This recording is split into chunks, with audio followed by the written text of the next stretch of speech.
What happens when you spend years training people, teaching them everything you know, only to watch them climb past you while you stay invisible?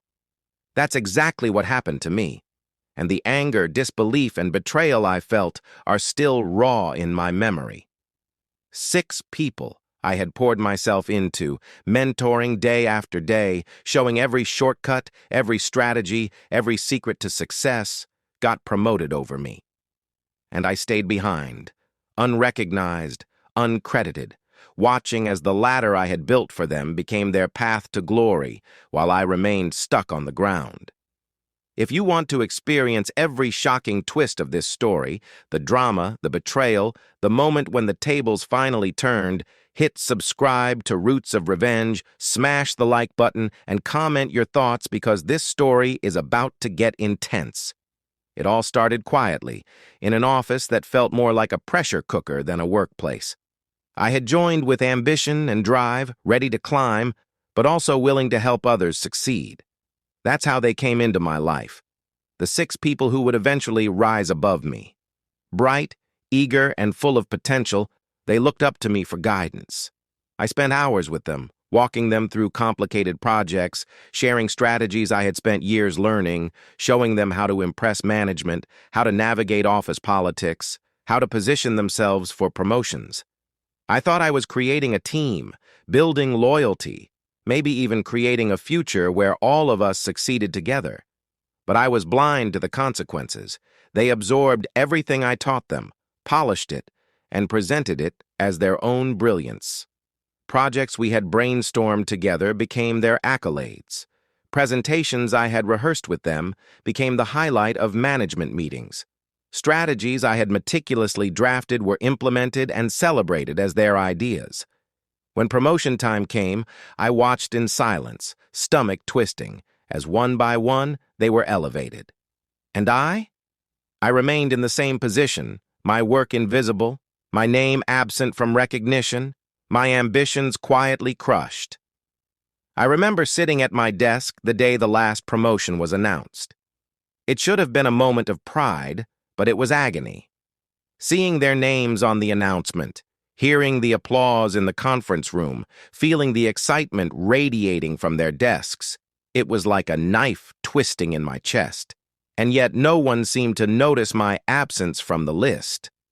Colleagues patted me on the back with a smile, offering hollow congratulations, while management carried on as if my contributions didn't exist. I felt invisible, irrelevant, powerless. Every instinct in me screamed that something had to change. For a while, I tried to keep going, to keep mentoring, believing that one day my dedication would be recognized.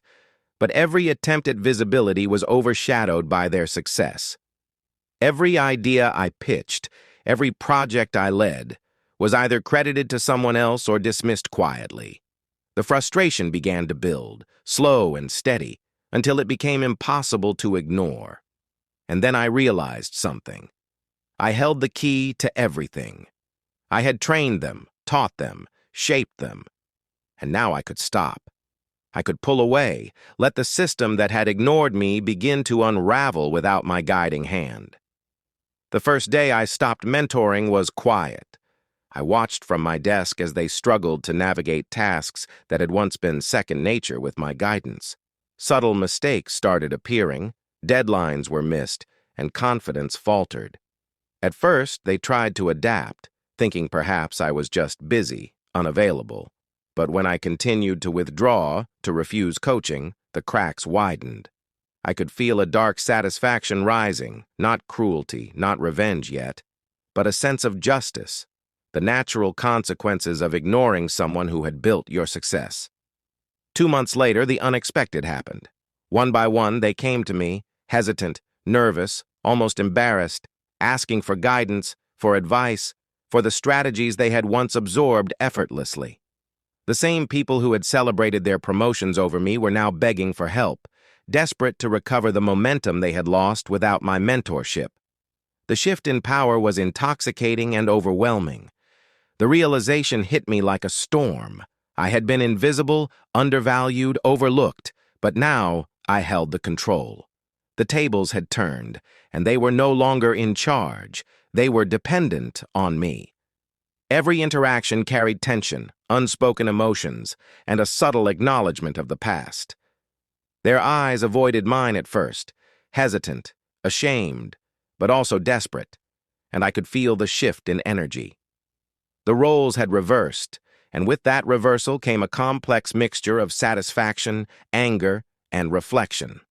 I had been patient, strategic, and deliberate, letting them struggle without guidance, and the outcome was undeniable. It was as though the universe had corrected itself, making them face the consequences of their relia. After 2 months of silence, the office atmosphere had shifted in ways I could almost feel pulsing through the air. The 6 people who had once soared past me, untouchable and confident, now moved with hesitation, uncertainty, and, in some cases, fear. Every glance in my direction carried the weight of unspoken apology, and every interaction was tinged with nervous energy that had never existed before.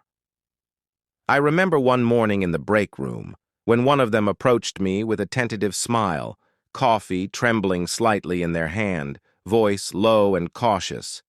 "Hey, can I ask for some advice on the Thompson project? I tried the strategy we talked about, but it didn't work the way I expected." My chest tightened. Not from joy, not even entirely from satisfaction, but from the recognition of the immense shift that had taken place. I leaned back, letting the moment stretch, watching the desperation, the vulnerability, the realization that they had depended on me more than they had ever admitted.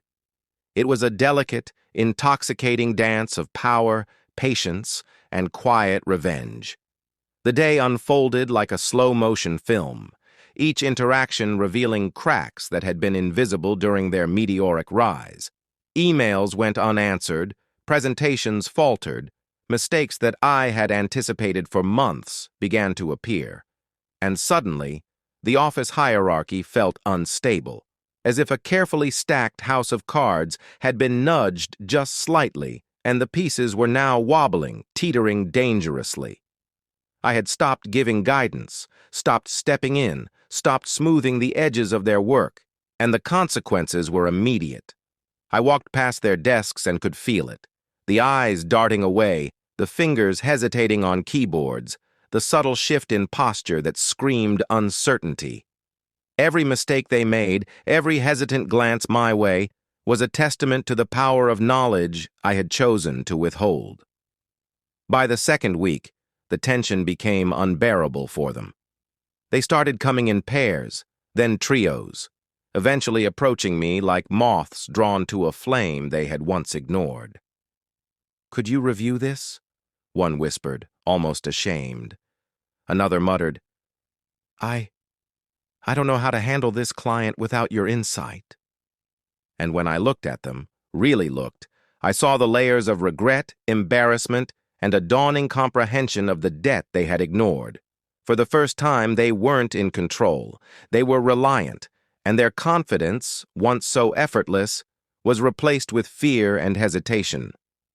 And I could feel it. The quiet surge of satisfaction, tempered by the weight of restraint, knowing that revenge, when executed with patience, was far more devastating than any hasty retaliation could have been. I remember the confrontation that began subtly, a casual question that spiraled into something much more charged. One of them, the most confident of the group, leaned slightly closer, eyes flickering with nervousness, and said, Why did you stop helping us? We thought we had it all, but it's harder without your guidance." I didn't answer immediately, letting the silence stretch, heavy and uncomfortable. Their pulse quickened, the tension rising, and in that pause, the truth was undeniable. They had underestimated me, they had taken my efforts for granted, and now the consequences were unavoidable. The atmosphere was thick, almost electric, as though the air itself recognized the shift in power dynamics. Every subtle gesture, every quiver of hesitation was a tiny confession of their past mistakes, their reliance, and their vulnerability. By mid-afternoon, it became a pattern. One by one, they approached me, emails piling up, whispered questions, desperate attempts to salvage confidence, to recover lost ground. They were begging, not in words alone, but in every glance, every posture, every faltering step toward me. And the irony wasn't lost on me. I had trained them to succeed, given them the tools, and in doing so had set the stage for my own retribution, subtle yet undeniably effective. The satisfaction wasn't cruel. It was the undeniable power of patience and strategy, of letting people face the consequences of their dependence, of realizing that knowledge and mentorship carry influence far beyond immediate recognition. One particular moment stands out: a team meeting where the project lead stumbled, mismanaged a client call, and visibly panicked. The others looked to me instinctively, their silent plea impossible to ignore. I leaned back in my chair, letting the tension build, allowing the room to feel the absence of guidance that had once been their secret weapon. Their faces went pale, breaths catching, eyes searching desperately. And then one of them spoke, almost shaking. We really need your help. We can't do this without you." The words struck me with a mix of vindication, disbelief, and even something close to awe. They had learned everything I taught them, yet without me actively guiding them, by the third month, the office had transformed into a battlefield of unspoken tension. Each glance, each hesitation, a subtle confession of dependence and regret. The 6 people who had once sailed confidently past me now approached every task with caution, uncertainty, and an almost desperate awareness of the gap I had once filled for them. It reached a breaking point one morning during a high-stakes client call when one of them faltered, fumbling key details, their voice quivering as the client asked questions they didn't know how to answer. I watched from my desk, a quiet observer, heart pounding as I realized this was the moment all the subtle power I had been accumulating would reveal itself. The room seemed to shrink, the air thick with tension, and I felt the intoxicating mixture of anticipation, validation, and restrained anger swirl inside me. As soon as the call ended, they all turned toward me, eyes wide, their confidence stripped away like a mask, and the words came, hesitant, almost ashamed. We need your help. We can't do this without you." I leaned back, letting the silence linger, letting them feel the weight of their dependence, the cost of having ignored and underestimated me. The pauses stretched, heavy and electric, as each of them realized the roles had reversed. I was no longer the invisible mentor, the quiet supporter. They were the ones begging, vulnerable, and suddenly aware of their own limitations. The confrontation escalated as one of them, the boldest, tried to assert confidence, attempting to mask the tremor in their voice with a forced smile. "We thought we had learned enough," they said, voice tight. "We can handle this ourselves." But the tension in their posture, the flicker of desperation in their eyes betrayed them. I simply met their gaze, letting my expression say what words could not. I had always been the foundation beneath their rise, and now the cracks were visible. The office, usually a place of controlled chatter and subtle politeness, felt charged with electricity. Colleagues passing by could sense it, the shift in dynamics, even if they didn't understand the cause. It was palpable, almost cinematic, a silent drama unfolding in real time. I finally spoke, voice calm but cutting through the tension like a blade. "You weren't prepared for success without guidance," I said. "You took what I gave you for granted, and now you're seeing what happens when that support disappears. You're learning the hard way." Their faces fell, a mix of shame, fear, and disbelief, and I saw the moment crystallize. The realization that they had underestimated not only my knowledge, but my strategic patience. Every step they had taken over me, every promotion they had celebrated, every moment of pride had been built on my guidance, and now That guidance was a choice I controlled, and the consequences of their arrogance were in full view. The confrontation continued as they tried to recover, nervously suggesting solutions, asking questions, seeking reassurance, each attempt more desperate than the last. Can you show us how to handle the client next time? One asked, almost whispering. Another muttered, We didn't expect this to be so complicated without your input. I watched, letting the tension stretch unbearably, knowing that the longer I remained silent, the deeper their realization would sink. Power, I thought, is often invisible, accumulating quietly, and only revealed when the moment is right. And this moment, this fragile electric confrontation, was mine. I could see the cracks widening as they worked together, attempting to patch mistakes they hadn't noticed when I had guided them. Arguments started to flare between them, blame, frustration, and panic bubbling to the surface. For the first time, the 6 people who had once appeared unstoppable now looked like a team struggling to stay afloat without the very person who had built their foundation. Their arrogance had vanished, replaced with vulnerability and a dawning understanding of dependence. It was intense, almost cinematic, the way tension and emotion charged the room, how every gesture and glance carried unspoken confessions. And then, in a moment I will never forget, one of them, eyes wide and voice breaking, said, We underestimated you. We didn't realize how much we depended on your guidance. Please help us." That single plea, raw and unfiltered, struck something inside me. It was vindication, certainly, but also a reminder of the emotional complexity of mentorship and ambition. I had been patient, silent, and strategic, but the moment of reckoning had arrived. They were facing the consequences of their hubris, and for the first time, they were asking, not demanding, not assuming, but asking for the support they had once dismissed. The tension in the office reached a crescendo. Colleagues paused, sensing the charged energy, the drama that didn't need words to be understood. The 6 were no long. The aftermath was almost surreal. The office that had once been buzzing with energy now charged with a tense, uneasy silence. The 6 people who had climbed over me, basking in their promotions and accolades, were now tentative, cautious, their confidence fractured, their dependence on my guidance undeniable.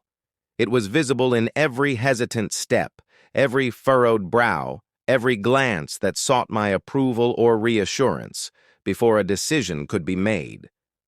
I watched as they stumbled through tasks that had once been effortless, the mistakes subtle at first but quickly escalating, revealing gaps they had ignored, gaps I had once filled silently, invisibly, without expectation of credit. And as they came to me, one by one, then in groups, voices low, hands trembling, faces pale with embarrassment and desperation, pleading for the support they had once taken for granted, a wave of quiet vindication washed over me. The power dynamics had shifted completely.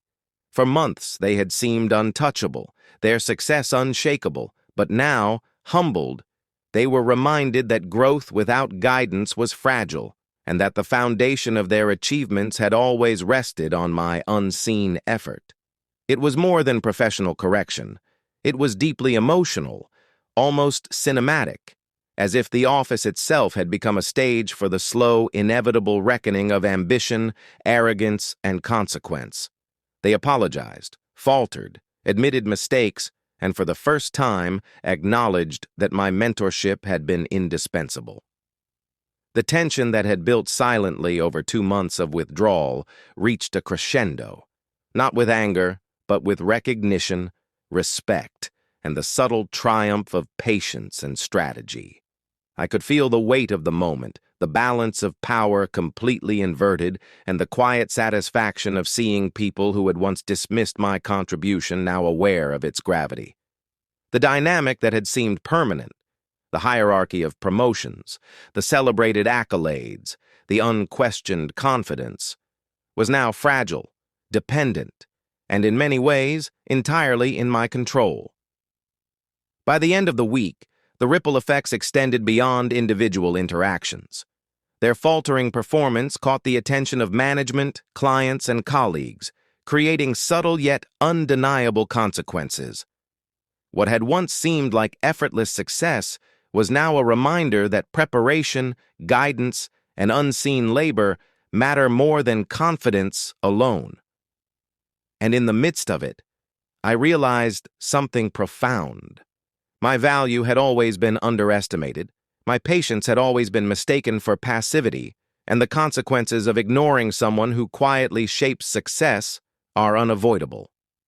Watching them navigate the consequences of their dependence, pleading for the guidance they had once ignored, was not about revenge in the petty sense. It was about timing, strategy, and recognition finally being paid in full. Emotionally, it was a storm. Relief, vindication, and a subtle sense of triumph mingled with reflection.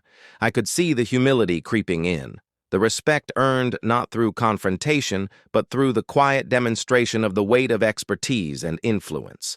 And as they began to rebuild cautiously and under my guidance, the lessons were clear. Mentorship is powerful, ambition must be tempered with gratitude, and success built on borrowed knowledge is never as secure as it seems. The air in the office had shifted permanently. They no longer approached me with arrogance or entitlement. They came with caution, respect, and awareness of the depth of the labor they had once taken for granted. Outside, the ripple effects of the story extended even further. Colleagues who had observed the tension began to rethink dynamics, to acknowledge unseen contributions, to question who truly held influence behind the scenes. Gossip circulated, subtle nods of recognition emerged, and the quiet recalibration of respect and hierarchy began to settle. And though the world beyond the office may never see the full story, the lessons within those walls were profound, immediate, and unforgettable. The 6 people who had once seemed untouchable had been humbled, not publicly humiliated, but privately confronted with the truth of their dependence, the fragility of unearned confidence, and the power of knowledge, patience, and timing. As I reflect on it now, the story isn't just about revenge, it's about respect, recognition, and the invisible labor that makes success possible. It's about the emotional complexity of mentorship, the cost of underestimating someone, and the dramatic reversal that patience and strategic withdrawal can create. For anyone watching this unfold, the lesson is clear. Value those who teach, those who guide, those who invest in you, and recognize that power is not always visible, and influence can shift in ways you never expect. And for those of you curious, shocked, or inspired by this story, I want to hear your thoughts. Share your opinions in the comment